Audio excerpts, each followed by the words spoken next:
یکی هست تو قلبم که هر شب واسه اون می نویسم اون خوابه، نمیخوام بدونه واسه اونه که قلب من این همه بیتابه.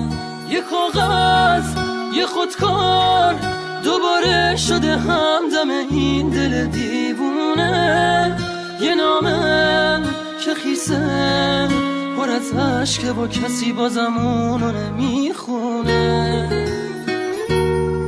یه روز همینجا توی اتاقم یه دفعه گفت داره میره، چیزی نگفتم آخه نخواستم دلشو قصه بگیره.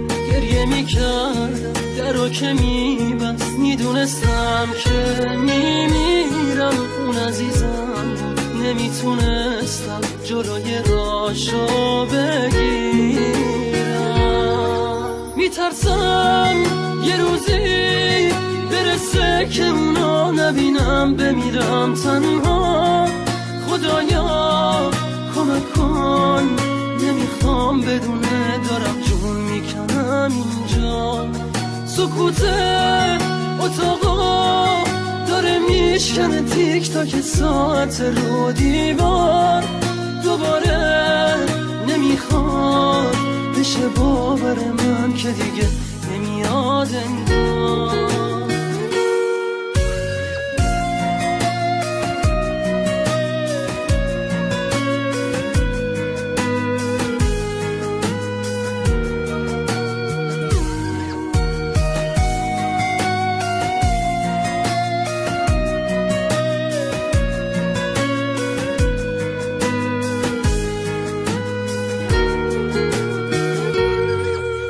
همینجا توی اتاقم یه دفعه گفت داره میره، چیزی نگفتم آخه نخواستم دلشو قصه بگیره. گریه میکردم درو که میبست، میدونستم که میمیرم. اون عزیزم بود نمیتونستم جلوی راشو بگیرم. یکی هست تو قلبم که هر شب واسه اون می نویسم اون خوابه، نمیخوام بدونه واسه اونه که قلب من این همه بیتابه.